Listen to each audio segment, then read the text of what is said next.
ভারী বর্ষণে কক্সবাজারে পাহাড় ধসে ৬ জন নিহত হয়েছেন। তাদের মধ্যে রয়েছেন শহরতলির ডিক্কুল এলাকার বাসিন্দা এক মা ও তার ২ মেয়ে। উখিয়া রোহিঙ্গা শিবিরে পৃথক পাহাড় ধসে মারা যান অপর ৩ জন। উপকূলীয় জেলা কক্সবাজারে বৃহস্পতিবার সকাল থেকে শুরু হয় ভারী বর্ষণ।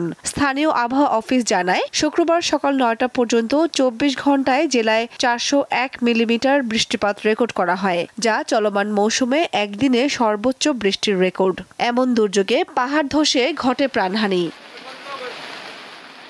গতরাত ২টার দিকে জিলংজার ২ নং ওয়ার্ডের দক্ষিণ ডিক্কুল এলাকায় মারা যান মিজানুর রহমানের স্ত্রী আখিমণি এবং তার ২ শিশুকন্যা জান্নাত নাইমা ও লতিফা ইসলাম। পাহাড়ের পাদদেশে থাকা তাদের ঘরটি ভারী বর্ষণের কারণে মাটি চাপা পড়লে স্থানীয়রা মিজানুরকে উদ্ধার করতে পারলেও মারা যান তার স্ত্রী ও ২ শিশুকন্যা।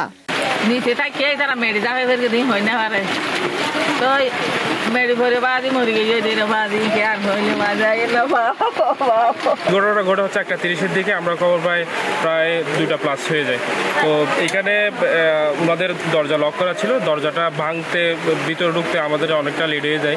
পাহাড় ধসের পৃথক ঘটনায় মৃত্যু হয় উখিয়ার 14 নম্বর রোহিঙ্গা ক্যাম্পের E2 ব্লকের আব্দুর রহিম, আব্দুল হাফেজ এবং আব্দুল ওয়াহেদের। দুর্ঘটনাস্থল পরিদর্শন করেন কক্সবাজার সদরের ইউএনও।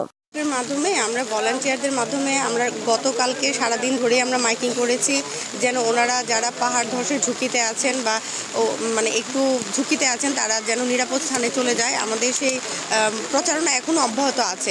আগামী 2 দিন চট্টগ্রাম বিভাগে নদ নদীর পানি বাড়ার পূর্বাভাস দিয়েছে বন্যা পূর্বাভাস ও সতর্কীকরণ কেন্দ্র।